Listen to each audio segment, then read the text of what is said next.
Lindsay, Emily, you guys will monitor. Thank you. Welcome everybody to the May 15th NSGC 3D Hydrography Program for the Nation monthly forum. We appreciate you being here.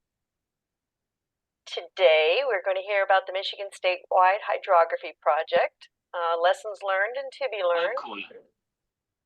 We're fortunate to have with us both Mark Holmes of the state of Michigan and Kathy Power with NV5, and we'll be getting to their presentation here in just a minute. For those of you that are new to the project, just a reminder that this is a NSGC USGS cooperative. It's intended to engage state and local governments and the private sector partners in the derivation of a national 3D stream network and hydrologic units derived from accurate, high-quality 3D data. That's our mission. I'm going to run over some of our current activities. Excuse me. Clicking buttons and... All right. On the right are our general tasks, if you're interested in what we do as a project as a whole. And then on the left, we'll talk about some of the specifics. As you obviously are aware, we hold a monthly 3D for the Nation monthly forum. The forum is to showcase stakeholder, EDH, and hydrography mapping activities and 3DHP program development. So you're going to hear from states, regional governments, USGS, other federal agencies, anybody that's involved in the development of this national data set. And just as a reminder, all recordings, PowerPoints, and Q&A docs are available at the NSGC Knowledge Base. Please use that resource. And if you miss something, you can always catch up there. We also manage the 3DHP for the Nation interest group. The interest group is a general interest group to basically talk about 3DHP for the Nation project activities and updates. Just a heads up, and we'll go over this again in a minute. We'll have a meeting next month, June 21st, which is a change from our usual third Wednesday of the month. Oh, that is the wrong. I knew I'd have to edit my PowerPoint every single time. That will be a June 26th meeting. Our usual meeting conflicts with the Juneteenth holiday, so we're going to. So we'll be moving that by a month, and I am going to remind you here in a minute that we're going to be vetting the culvert mapping good practices, so please, please, please get your comments in before June 21st. The March 20th interest group meeting, the recording, the PowerPoint, and the Q&A doc are, of course, posted to the NSGC Knowledge Base. I'm getting echo. Mark, can you? Thank you. Dave White, sorry, whenever you unmute, the echo's happening. So, oh, okay. Sorry to keep muting you, but that's what it is. And if you're interested in joining the interest group, NSGC members can join at mynSGC.com. There's a login required. If you're not a NSGC member, that's fine. We still want you. Just need to set up an account and log in and join the community. And if you need any help with that, you can reach out to me. But this is this forum, this member interest group are open to all. We also have a hydrography stewards community, and that is focused on state hydrography stewards. That can be NHD and non-NHD, just any kind of hydrography management at the state level. We highly encourage you to join that. There's a lot of dialogue in there about transition from NHD and practices and things like that. It's a very helpful group. If you want to join that, I'm going to put these URLs in the chat in just a second. There's a form you can fill out. January notes were distributed, and I'm going to see if Josh, are you or our hydrography stewards, community stewards on the call? Jane is here. Jane, I'm sorry. Yeah. I've been. Go ahead. I know you. I've been meaning to schedule. I've been meaning to schedule a meeting, but I haven't done it yet. Okay. I think we're kind of I'm thinking of that. I might postpone it until we know a little bit more about how our data might be accepted by USGS. But I'll post when we do schedule it. I'll post it and make sure it gets out to everyone. Thank you so much, and we'll add that to the notes here. So Thank yeah, you. just stay in touch, guys. Do you still plan to meet at the ESRI UC?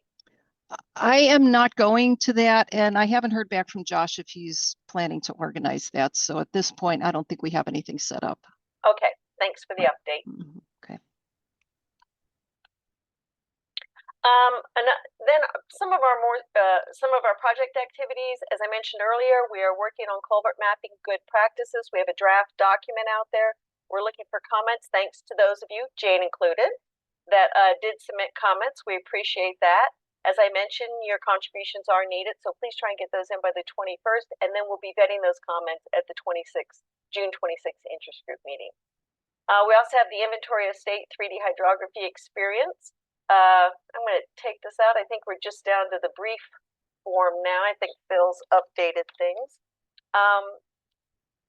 Just a note there, Phil has added the HRBC mission critical activities to your individual state hydrography experiences. If you want to go take a look at that, please update those your contributions as you're able. And if you want to add a new contribution, you can use the form at the hub. And if you want to update your contribution, you can reach out to Phil Worrell. And then we are working on updating the existing 3DET planning guide to a 3D national topography model planning guide. We're actively working on that. The draft is in development. We will be reaching out to some of you to see if you have interest in participating in editing sections of that document.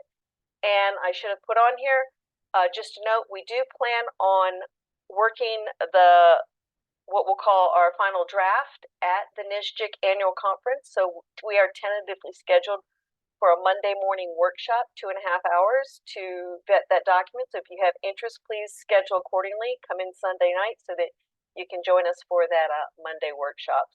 I'm going to go ahead and put all these URLs into the chat.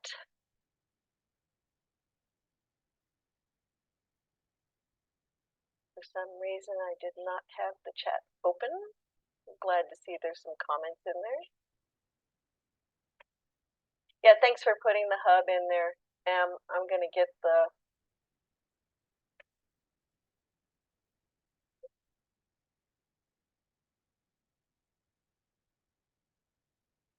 these are the various projects and activities I've referred to. So if you have interest in any of those, please check them out. A lot of work's being done in these areas.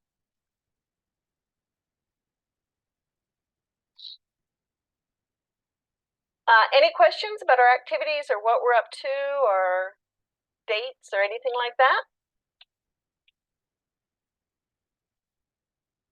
Well, with that, then I am going to turn it over to Kathy Power and Mark Holm. They're going to be talking about Michigan Statewide Hydrography Project. We've been grateful to have Mark keep us kind of abreast of what they're doing. They're kind of on a leading edge out there, and we appreciate all their work and learning from their experience. So I'll turn it over to Mark. All right, thanks, Linda. And I'll get my screen shared here in a minute. I was mentioning to Linda just before I got on, I was having some interesting internet connection stuff. So I've been moving around my house a little bit to get closer to the router. So see how this works. So I've done one monitor. So let's get the screen share. So Kathy and I are going to kind of alternate between slide decks here. Let me get the Zoom share going.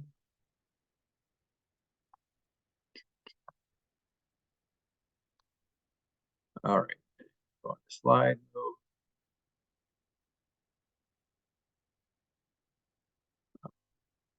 I'm going to turn my video off while I present here to save bandwidth. And can you see the slides? Yes. All right, can you hear me okay? Coming through okay? Yes, still a little wobbly. So as much as you can direct towards the laptop, I don't know if that's the issue or just Go slow. We can hear you. Okay, sounds good. So yeah, as Linda mentioned, I'm Mark Holmes. I'm the GIO in the state of Michigan, and Kathy Power from NV5 Geospatial, our vendor on our project, is a hydrography technical domain expert, and she'll be covering all of the data development. So I am going to really cover the project overview portion, kind of where we've been, our journey, and a short little summary. Kathy will talk through some of the standard methodology of data development.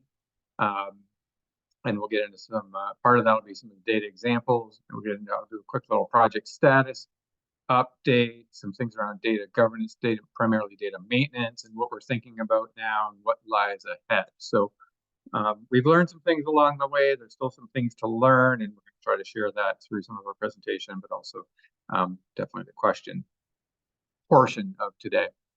So we have, and I know I presented a couple years ago, so some of this history even dates back to like 2018. So it really started a conversation from a couple other GIS practitioners within a couple of the state agencies, kind of an informal conversation around, you know, the state's getting more and more QL2 LiDAR data, some of our hydrography data within Michigan, or our hydrography in general in Michigan, you know, needs improved positional accuracy within there. What did it take to potentially leverage some of that LiDAR and elevation data to start updating the accuracy of the hydrography? So we did some testing, we did some piloting of things, and along the way, as we were starting to, we got some groups gathered around kind of a data forum around hydrography. What did everybody want to see? Kind of the start of developing requirements, potentially get into an RFP. USGS had developed or released their elevation-derived hydrography standards prior to us putting out an RFP. So as you see here, 2021, so we started working out the RFP and selected vendor and a kickoff in October 2021. And part of that, some of those objectives that we'll talk about was getting this data into EDH, 3DHP now. So, you know, through the process and where USGS is heading and the 3D national topography model, you know, we're definitely on board with looking at the starting part here, obviously with the LiDAR and now our hydrography, but just in conversations that we continue to have with this project, with other stakeholders and other data sets that really connect into here, you know, further on down the path in future phases, folks like the groundwater groups and other folks they're dealing with stormwater, those types of things. So there's definitely garnered a lot of interest over the last couple of years as we continue to present across the state. And then this particular slide, I'd like to highlight in our presentation 2 years ago, and it's an important one because there are a lot of stakeholders involved, a lot of communication, a lot of outreach, a lot of education, and just explaining, you know, what's happening with the project and, you know, where folks may benefit as well as be able to participate in certain ways. So obviously I mentioned with you at USGS and, you know, the standards in there, we continue to discuss things along with NV5 and USGS. On our side, from the state of Michigan, we're continuing to learn as well as we go through some of this, which is helpful as we continue to communicate this to the greater stakeholder community. The state agencies, DTMB is our office, our state IT office, where Office of Enterprise GIS and GIS coordination exists. So we're handling the project management coordination, the various stakeholders. We've got MDOT, EGLE, DNR, MDARD, our Agricultural Rural Development, on board here as some of the main agencies, and really many of those agencies are part of the beginning discussions going back to 2018. But members of those agencies are on an advisory group. So we have a project advisory group that some members help with the RFP, some joined along the way here, but it's to help make decisions along the way for the project, review of the data as it comes in, and really just continued engagement across the GIS community. So we have that advisory group. Part of that coordination engagement, some examples, U.S. Fish and Wildlife Service, Ducks Unlimited, they're doing projects to update our wetlands in areas around the state. So we have quarterly meetings with them. and looking to share information of where data being created for each project can help each project. So again, that's tied into our folks over in EGLE, their wetlands group that are working in partnership with them. So they've just said it'd be great to connect in with those projects. So we added them in early on. Discussions with our FEMA region, some of the data that'll produce that be beneficial for some of the flood monitoring type projects that they have planned out there in the future. Forest Service, has wanted to leverage the data and look at the data as we have data to review and kind of a soft launch. And then our local governments, they're important, tied to culvert data and the other source data that may exist that can be pulled into the data development. So local GIS departments, local road commissions, planning departments, those types of entities that are key to a lot of the discussions. So I'm going to highlight our project objectives. So the main one, as I mentioned in the early discussions, were really improving that positional accuracy. So that was our primary goal at the beginning of that statewide hydrography, improving what was in the NHD and our Michigan Geographic Framework. We had two different data sets that were fairly similar, but some different attributes to them, a little bit different in certain areas. But getting a more positionally accurate hydrography data set, using that QL2 LiDAR, and then having the 3D values associated with it as well. So the second objective, so I get my slide to move, was that as those new standards came out, having our deliverables meet USGS elevation-derived hydro specifications to be compatible with the new USGS 3DHP program. So again, working with NV5, USGS, making sure our data is delivered, that our data is going to flow into 3DHP when it's all ready. So the other one is increased flow line density. So really taking the from what was in NHD, and then from the modeling manual review, that the data development that Kathy will talk through, is really having more density and focus on, for example, in the headwater areas, having more representation of the hydrography in some of those areas from a future analysis, modeling, reference, whatever it may be. So that was another goal that we had when we started out. And then the fourth one is building that foundation for this new hydrography data. So obviously it's being mapped, a whole different way than it was in, going back to the USGS topo quads originally, that then became parts of the NHD. So, this really is a starting point, using this to develop the data. But as we continue to be educated on and seeing what some of the deliverables are here, we know we've got to continue to, there's going to be a long-term maintenance plan as landscapes have changed, as, in our particular project, we'll talk about this later, we do not have any field verification. So we know, as folks with more local knowledge are reviewing data once delivered, we're going to have a process for data maintenance and making edits as we go along the way. So we want to make sure we have a long-term data maintenance cycle prepared as we would release data for the project. And then just a couple quick other notes. I mentioned that how the data is being developed. Kathy's going to go through some of that in a minute here. But again, some of the lessons learned, some of the things that we're finding, during our data review, tied to the EDA standards, everything's developed from the QL2 LiDAR as the source. But we do have areas that are where that landscape has changed. Some of our LiDARs are a little bit older. So in terms of our review and, being able to review some of this, especially in some areas such as wetland, short shrub areas, those types of things, beneficial to have the imagery to really take a look at some, at least to get a reference point as we're doing some of our review, as well as obviously the DEM and hill shades and intensity layers that we all use in review. So that's one of the considerations we'll talk about in a bit, and how do we handle those things in the future?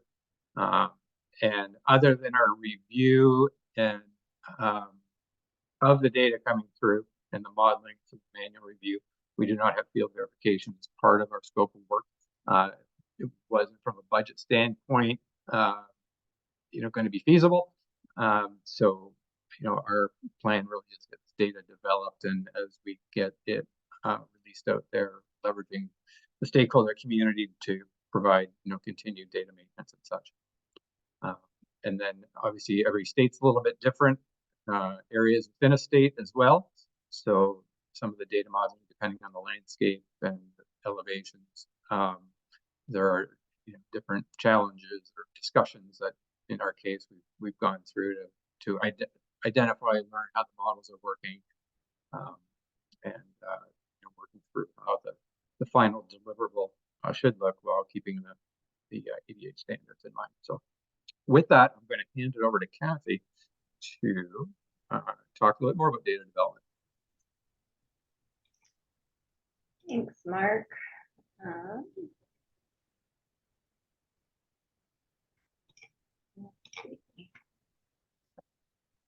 Can you guys see my screen, my slides?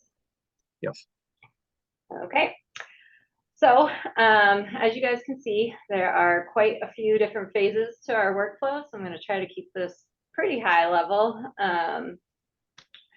So I will start with our initial data preparation. So the project consists of 59 8-digit hydrologic units.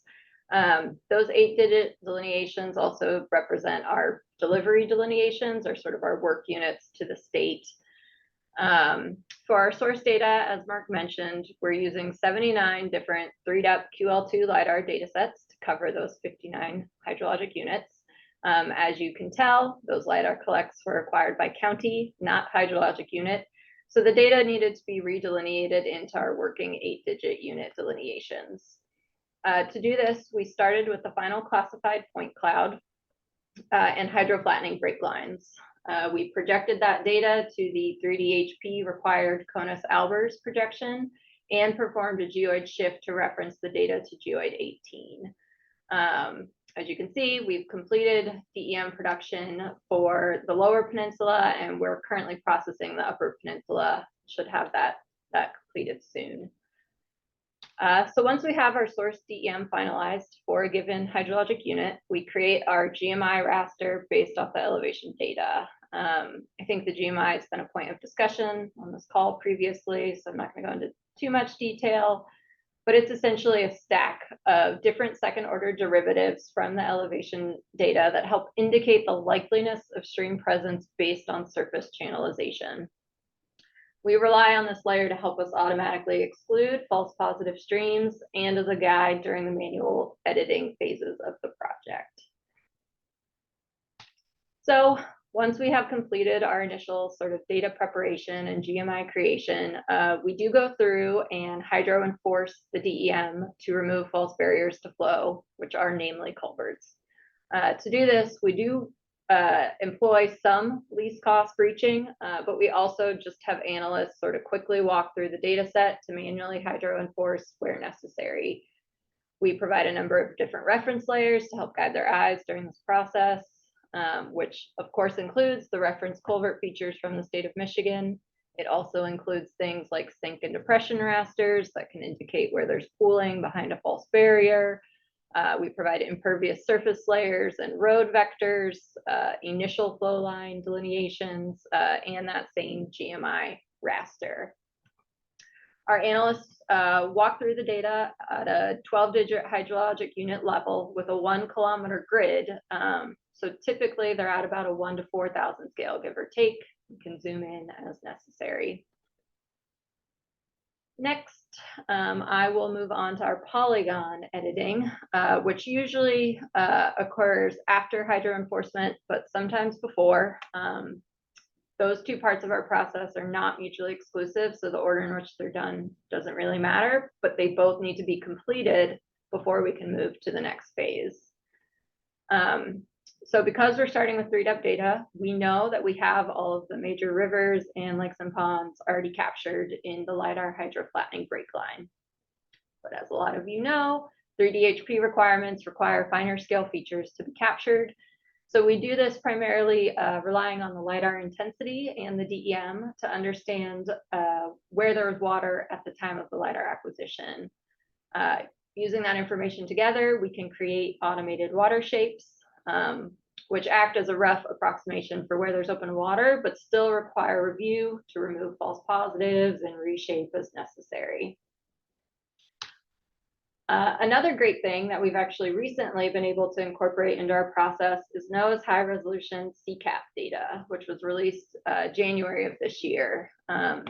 This data includes 1 meter rasters, which map canopy cover, impervious surface, and water, and exists for all the coastal areas you see on the map. So we pulled in that water information, converted it to a vector, and are providing it along with our automated LiDAR-derived water polygons to provide to our analysts to, again, use that 1 kilometer grid to walk through the data and manually review the automated delineations. The CCAP data isn't perfect. I think I read somewhere it's about an 80 to 90% product, but it's really great to be able to help aid our initial polygon delineations for our editors to review and just draw their eyes to specific areas for manual analysis. Here is a portion of the northern lower peninsula where, as you can see, we've added quite a few water bodies and stream river polygons. Once editors are through a given 12-digit unit, they must pass their data through our Polygon QC checklist that checks the number of geometry and topology characteristics. Before that, analysts can call their data set done. We want to make sure that we're happy with the quality before we move these vectors into the next portion of our workflow. So all of the things covered thus far, the GMI, the hydro enforcement lines, and the finer scale water bodies are required for the next phase of our process, which is our actual flow line modeling. We first enforce those enforcement lines in our DEM to remove barriers to flow.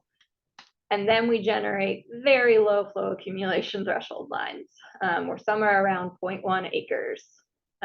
This is obviously a little nuts, but the flow accumulation threshold, the really low flow accumulation threshold, allows us to ensure that our streamlines are starting as close as possible to headwater areas where channelization is visible. So what do we do with all of these lines? We bring in our GMI layer and run what we call our thinning and integration process, where we correlate our line network to the GMI and with the DEM terrain elements and use that information to remove false positives where there's a lack of channelization in the model and a lack of evidence of downhill flow. We also integrate those flow lines with our water body polygons to create nice, neat center lines through our water bodies. This is important because if any of you have ever run flow direction and accumulation analyses on hydroflattened surfaces, you know it can leave those areas pretty messy. So that automatic integration to create center lines is pretty nice. And at the end of the process, we have our modeled flow lines ready for manual review. The goal of our manual review is really just to get the XY placement of the flow paths as precise as possible. We're not focused on attribution or anything like that. We just really want to make sure that our flow lines are in the proper place. We provide our analysts with a number of different reference layers to aid in this review. For example, we provide them sinks and depressions. We provide them, again, the reference culvert data. We identify flow line segments that don't align or correlate with that GMI raster, building intersections, sort of any and everything that can draw our analysts' attention specifically to areas where the model might need adjustment. As the project has developed, so has the list of reference data provided during the manual review based on feedback from the state, which has been really nice.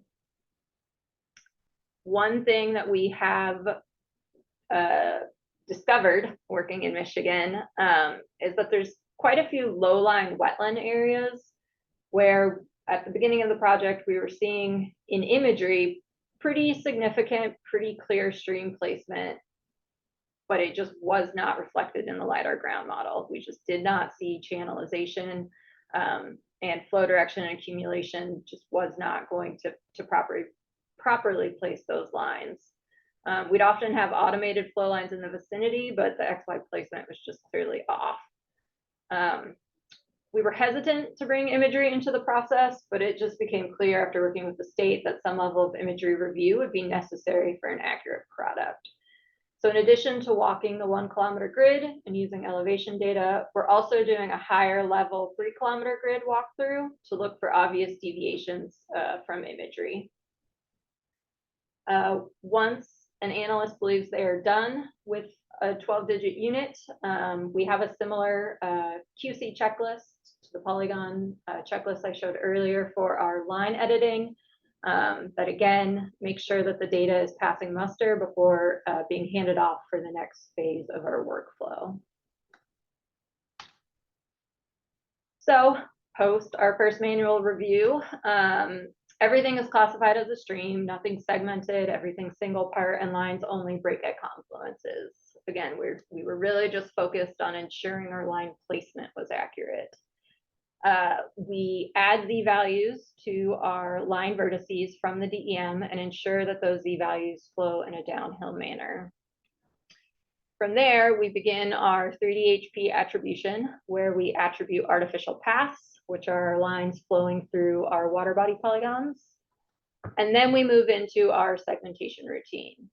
This is primarily based on deviation between the downhill Z-smooth vertex values and the source DEM values.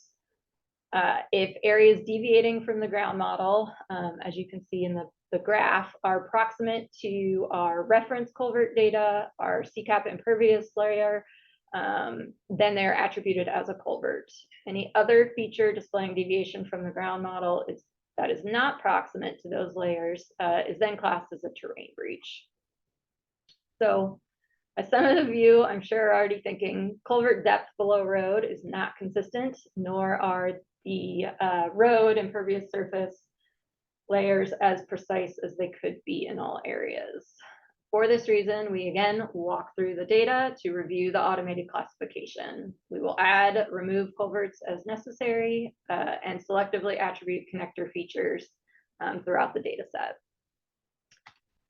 We will also attribute ditches and canals at this point, although I will say we have tried to use this classification somewhat sparingly, as the difference between a stream and a ditch canal can often be ambiguous.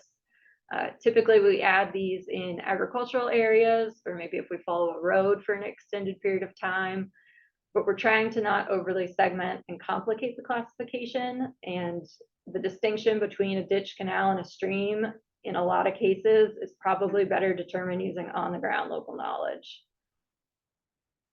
The last thing I'll say is, those of you familiar with the 3D HP classification scheme are probably wondering about two major features I haven't mentioned yet, which are indefinite surface connectors and drainage ways.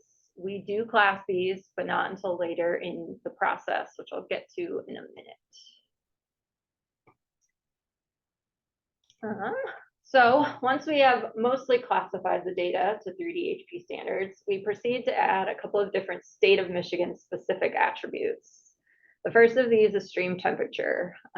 We run an automated conflation routine and then review the attribution transfer using custom symbology layers that help highlight where the transfer may have failed or where we might need to make a manual change. We do the same thing for our GNIS names, as well as the legacy NHD's periodicity. Once we have that information, we then proceed to classify drainage ways. We found that classifying drainage way features using GMI correlation was resulting in too many features being classified as true streams, when local knowledge indicated that there was rarely any measurable surface flow in these locations. So working with the state, we decided to base our classification for drainage ways off of existing, but the less positionally accurate stream data sets, while still adhering to EDH specifications that state that drainage ways cannot be downstream of water bodies connected to the flow line network. Once our drainage ways are classed, the remaining stream classified lines are analyzed with GMI correlation to determine our indefinite surface connectors. Anywhere we have a flow line continuously out of the GMI for 100 meters or longer, we automatically class to an indefinite surface. However, we have found that a lot of wetland areas kind of have spotty GMI. So we then do one final last manual walkthrough of the data to add to that indefinite surface classification. So here is the final data set with all the features. You can see it's quite dense. And then here's what the data set looks like once we exclude those drainage way features.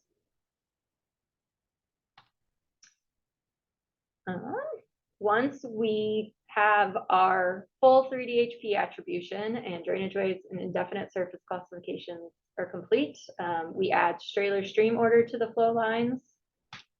And lastly, we, through working with the state, have decided to apply a confidence metric to our culverts. It can sometimes be pretty difficult to tell if there's an actual culvert in a given location from the LiDAR data. So we assign confidence based on a couple of things. Number one, proximity to reference culvert data supplied by the state. We have a culvert in the same vicinity, automatically given high confidence. And similarly, we look at the alignment with the DEM, and anything displaying a greater than 1 meter deviation from the bare earth after that downhill Z smoothing is also considered high confidence. After that, we apply a medium confidence to anything with a surface deviation between 20 centimeters and a meter. And lastly, we have low confidence culverts where it appears that a flow line is crossing a transportation feature or path, but where the flow line shows little misalignment with the DEM, and therefore it's unknown or less likely that a true culvert structure is present. With that, we will roll that data into our final QC checklist, which was really built to mimic all the checks that USGS runs to validate the data, and plus some that we have added that we think is important for data integrity. Data is not considered final until it passes all the geometry and topology and attribution checks. Once data is finalized, it goes into a web reviewer for the state of Michigan to review and mark up the data. And once their review phase is over, we will then make whatever requested edits are marked up, and we again push the data through the final QC checklist. Once the following data has been finalized, we then roll into our watershed boundary update component of the project, which we really only started in earnest over the last couple months as we finalized a number of units. But essentially, we're just using that updated hydrography data along with the LiDAR DEM to update the existing 12-digit unit boundaries to better align those boundaries with true ridges and watershed divides. And with that, I think I'll hand it back to Mark to get back into the data maintenance and where we're going from here.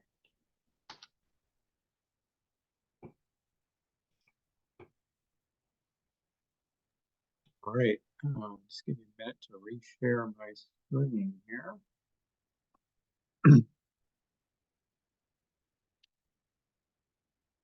Okay.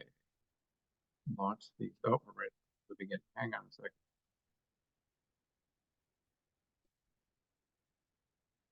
Can we start right here?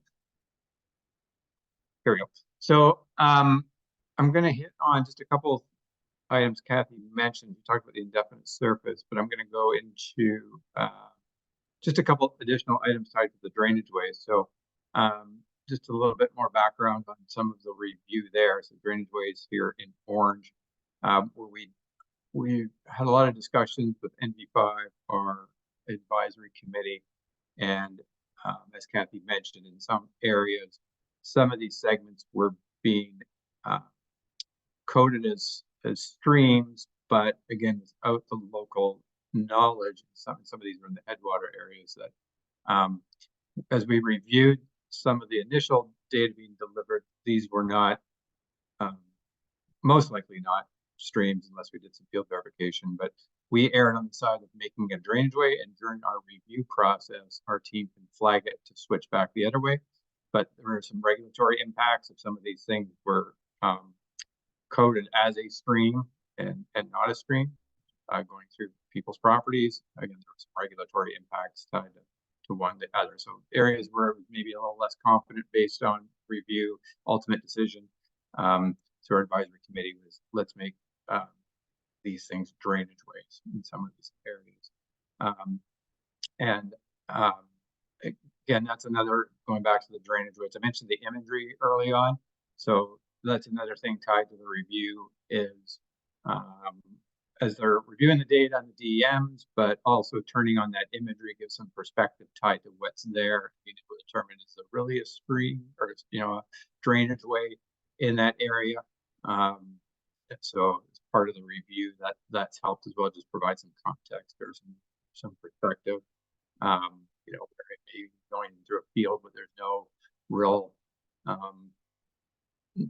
no evidence of it from the imagery, and then looking at the DM, maybe not either. So a lot of, again, kind of a learning process early on, especially from a data review standpoint, what the best approach is for reviewing that data. Some source information, knowing the DEM, is the source in the DEM standards. So I'm going to talk a little bit about our timeline. So throughout this year, we have a lot of things in motion.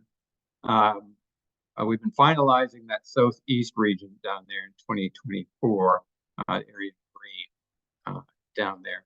We have the area in tan that's in progress. So a lot of various stages within there, from this Kathy mentioned, getting those DMs converted process, ready to go, doing various stages within there from data development. Then we plan to move into, as we get later on in FY24 and FY25, into that area along the southeast, kind of tying together the region down the southeast corner to the thumb area up there. So, and then as we move through 25, 26 beyond, we will be looking at some of those other areas in there.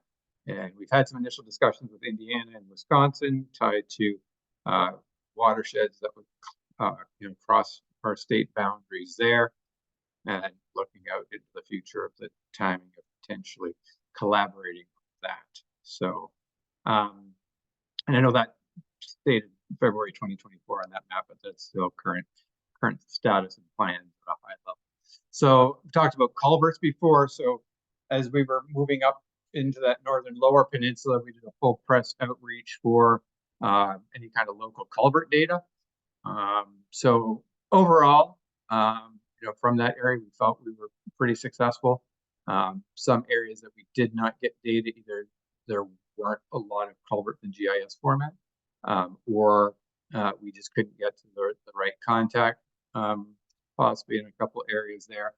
But we also have MDOT actually did statewide culvert collection for the past few years. So MDOT has culverts collected along all of their road network.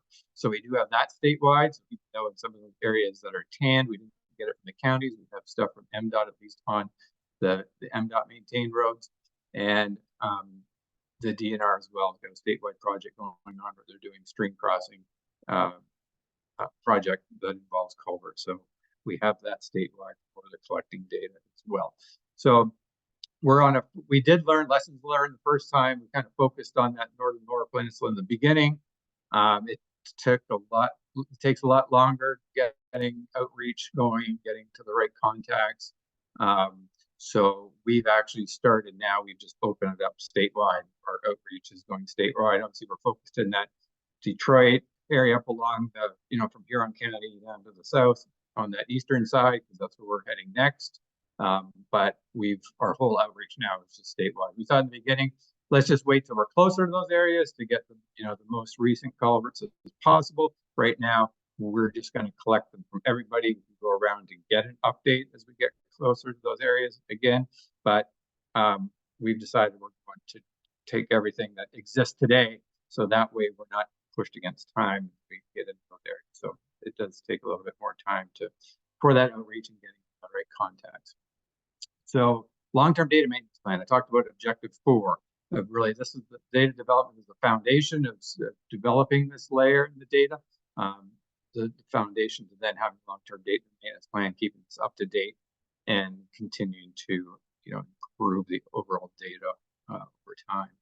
So what we've been working on kind of in parallel as our office and our advisory committee is we've learned a lot along the way, just being educated on the process, and as we review some of the early data of what that looks like. And when we decide to launch this data out to the public domain or within the state to stakeholders, we want to make sure they understand how the data is produced.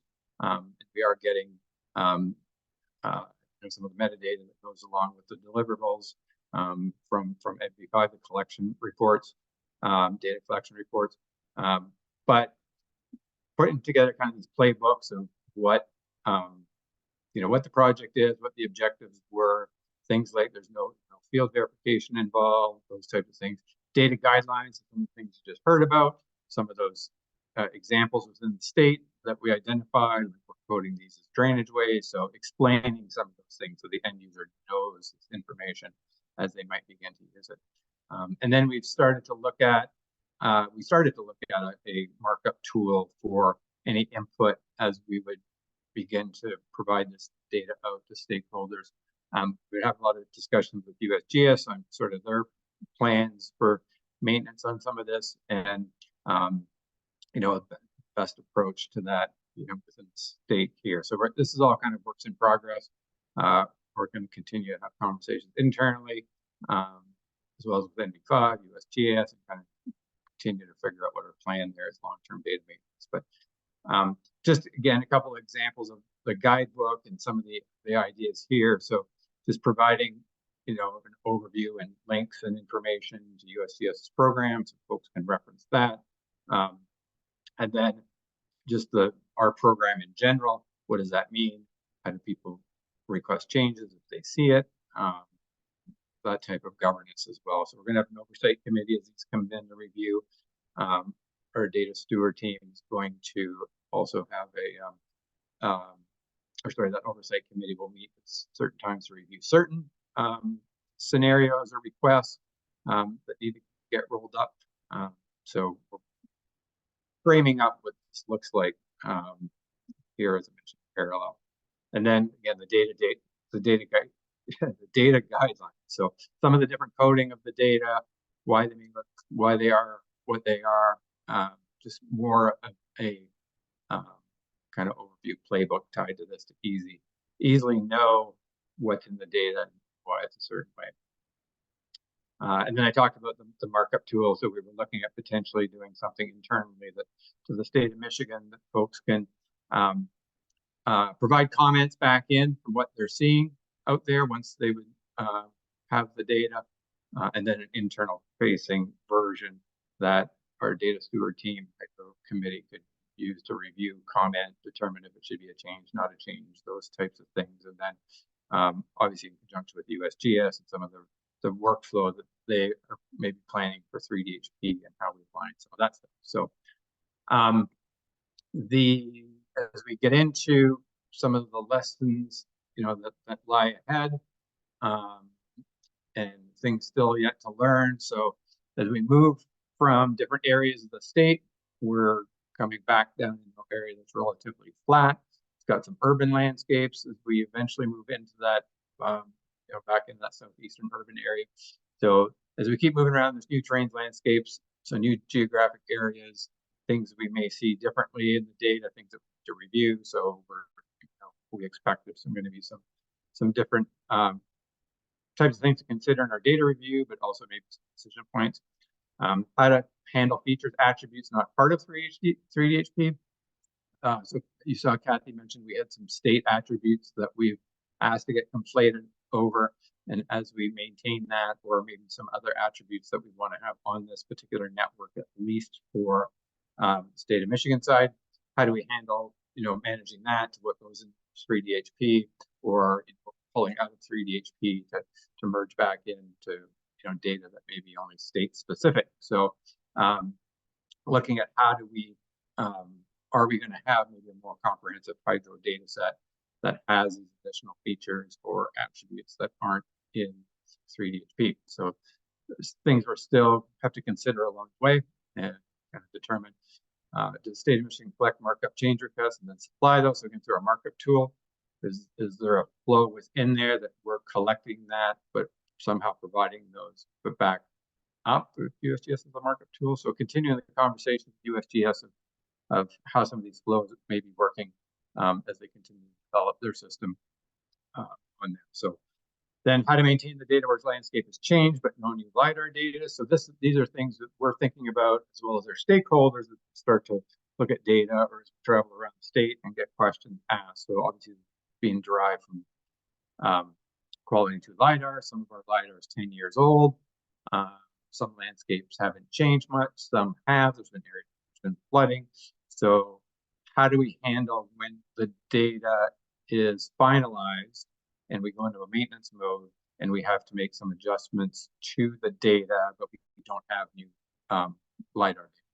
So, is that something where we're temporarily coding something, a different attribute to flag some of those once there is data? Because from a business standpoint, folks may want those hydro lines adjusted because the current ones are way off if there was flooding, and having something, would be more accurate and temporary until a new LiDAR collect is done. So on that maintenance side, and still adhering to the EDA's 3DHP standards, but where we don't have new QL2, QL1 LiDAR data in an area, how do we handle that interim thing? So those are things we still have to figure out. Overall, have more conversations with groups around that one. How to handle other culvert attributes. So one of the things we're noticing as we do more presentations with some of that finalized data down at the southeast end of Michigan that was green on that map, we're getting questions around the culverts because there are entities, some consulting groups, engineering groups that want to leverage this data. Think it's great. We've got more accurate data with some of their modeling. There are some attributes that are needed on the culverts, things like pipe diameter, pipe length, pipe material, those types of things that would come into play. So not part of the 3DHP model today. Is this something that maybe we add on to our data set? We talked about adding some additional attributes. Is this something we may add on, use some sort of conflation that brings it over in some other phase onto culverts where we have some of those attributes that were provided? Again, we don't have that information for all culverts, but is that possibly a future phase of looking at something like that? That's being asked a lot in our meetings. So don't know, but that's something that's come up that's kind of part of the conversation. Talked a lot about the data maintenance and best workflows, both internally but also with USGS. So things to continue to determine there. And then communication. So lessons learned along the way. I think with any project, communicate, and continue to do outreach and get information out there. Definitely we want to get the feedback. So conferences here in the state, meetings. I think for every meeting and presentation we do on this, we get at least 2 other requests for presentations to other groups that may be sitting in the audience. So there's a lot of great discussion going on around the project, the data, and the excitement tied to new data that's being derived here. And I went the wrong direction. So that wraps it up for the overview. So we can open up the questions further. Well, thank you, Mark and Kathy. Appreciate it. You covered a lot of territory there. Let's get started with some of the questions. Right out of the bat, Rachel's really interested in the RFP, and she was hoping you could share that with them. If that's possible, I can work with you on the Q&A doc to get a link in there. That's an option. Yeah, I believe we were able to. It was a public document. I think I'll have to find out if there's still a link that exists out there, because that's the easiest way. We switched systems, I think, since then. So, yep, we can look at providing that. We'll check into that. And Tara mentions that, Kathy mentioned state review as part of the process. By who, how many? Can you elaborate on that state review process? Yeah, so it's primarily our advisory group. that I mentioned of the state agencies that are been involved with the project along the way.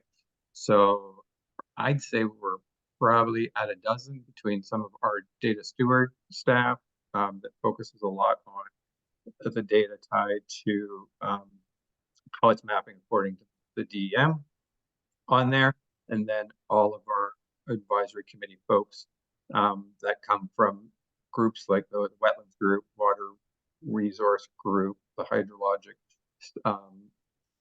team unit over at MDOT, DNR fisheries, DNR team that's handling streams crossings, our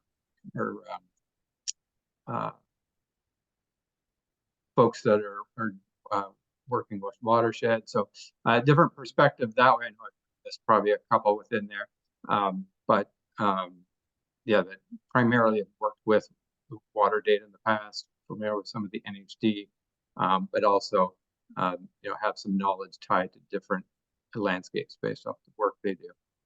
So we had discussed along the way potentially opening it up to more, like at the local side to look at it now, or as we do say the data maintenance, we kind of erred that way and decided to go that way right now, just from there's going to be a lot more coordination.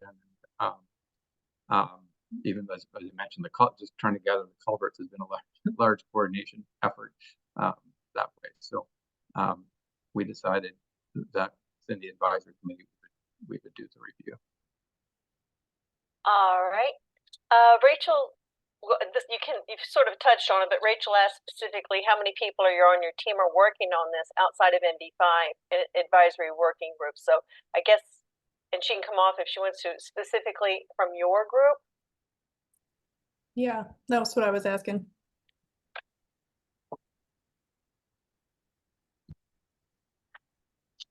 Sorry, was that Sorry, Rachel wanted to know how many of your actual staff, not your advisory group or okay, ND5. we've got 3 staff involved in Tim Loxman, who's our data steward, and 2 members of his team, primarily that are the review as it comes in. It's not full time; it's as the review, but if they have other projects they work on as well. So.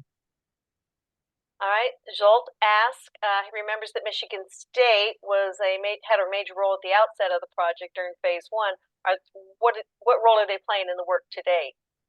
What's the academic role? Really on some of the piloting and some of the testing and working through some of those portions early on as we move into our full phase of the project.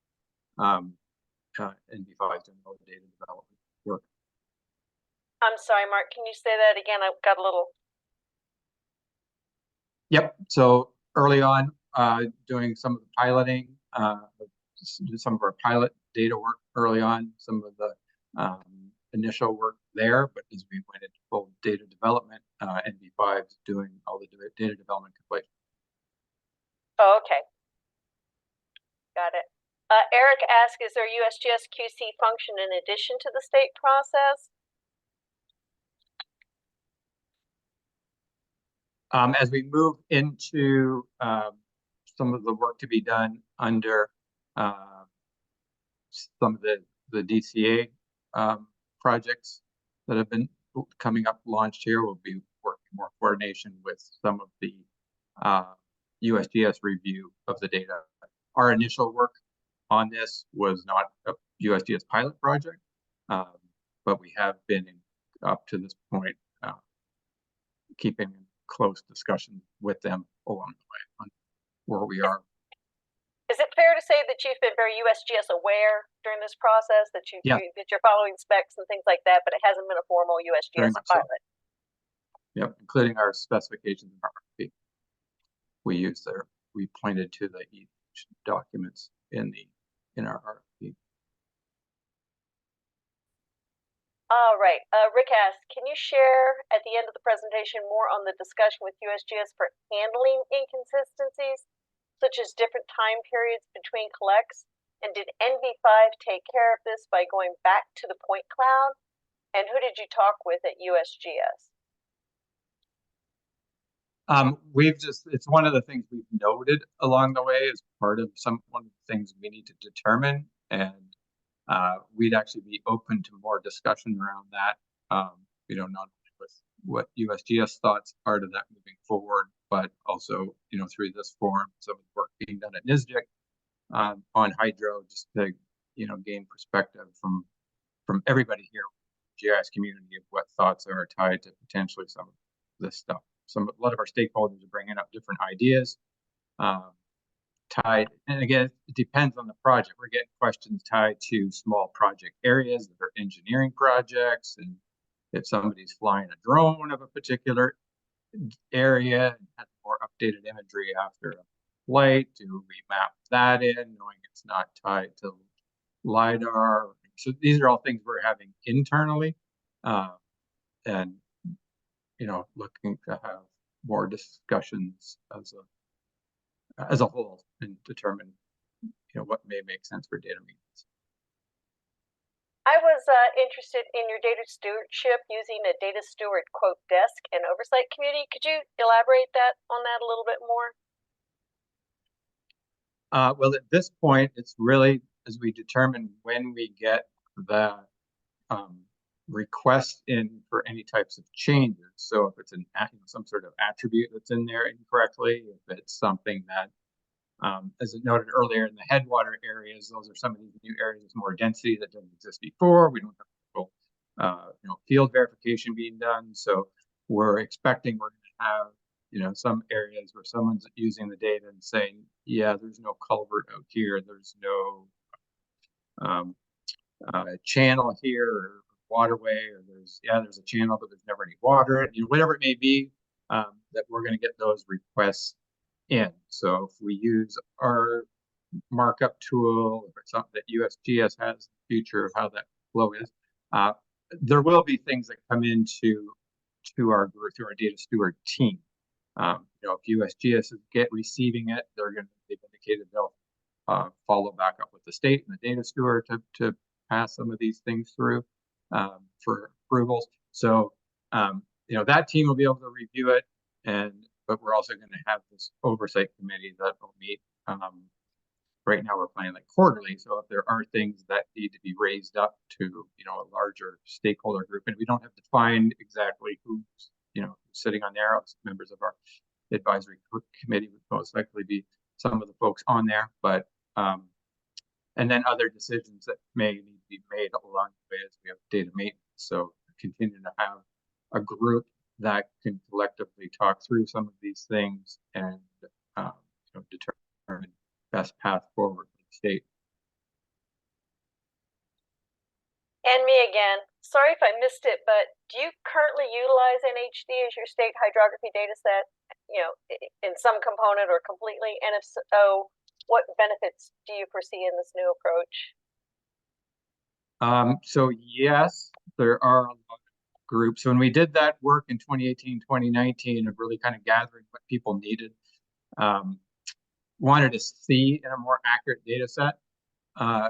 I think that the larger percentage of folks using the current NHD at the time, we were not actively maintaining it as a state, though. We didn't. That's why we're so focused on having a good long-term data maintenance plan this time around. A lot of the stuff was tied around, if there was funding available to update the data, that type of stuff with NHD. So, but yeah, folks were using the NHD data primarily. We did have a Michigan Geographic Framework version as well.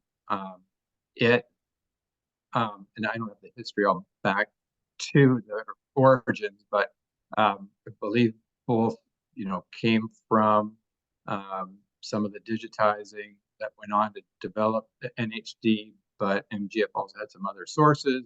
So there was another data set that some folks used in some of their processes. A lot of it was maybe more for cartography using that, but the goal here was obviously producing this data set, where I think the second part of your question was the benefits tied to it. So a lot of it is around, that improved positional accuracy, where as we met with those groups, again, back to 2018, 2019, one of the things was for different projects, staff and state agencies had to redigitize a lot of this lot of the networks for the projects because you know, the data wasn't as positionally accurate as needed for a project. So that's why one of the big early objectives was how do we get to a more positionally accurate layer based off the LiDAR data, which was seen as a time saving of not having people having to redigitize, you know, their project areas for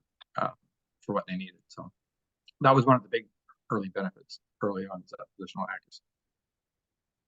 And then Mike from Minnesota asked, do the conflated data set attributes use a unique ID shared with EDH, or how's that done? So I let Kathy handle all the conflation. Okay. Then I'll send that one over exactly what the IDs and everything else that's happening on that end. Kathy, you're on mute. Thank you. So no, the essentially we are just pulling over the overall attribution that I covered, sort of the stream temperature and the GNIS ID, but there's not a one-to-one link to say that the GNS ID from this old flow line reach specifically matches this new flow line reach. That is not tied. Does that, I hope that answers the question. Yep, thank you. Yep. Any other questions for Kathy and Mike today? Mark, sorry, Mark, you're gonna.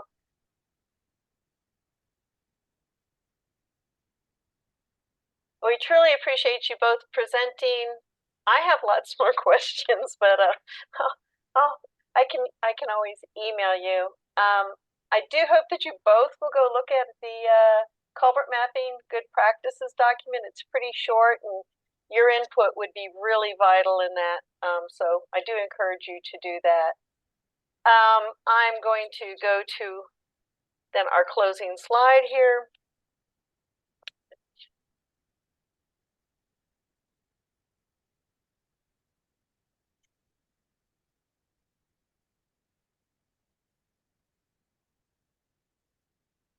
Again, thanks to you both presenting. I know we ask you to come back all the time, but we're so interested in the work that you're doing and learning a lot from that.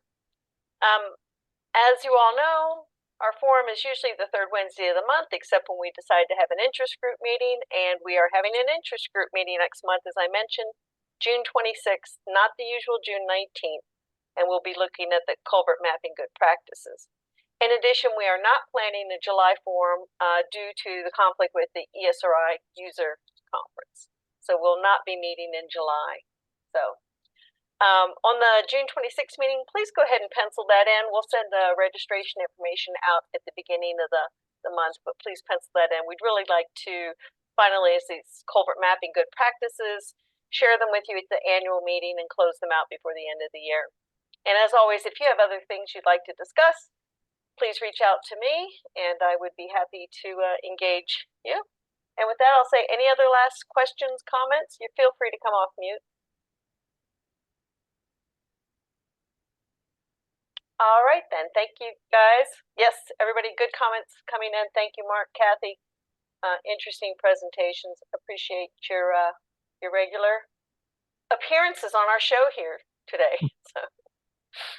No problem. Thank you all.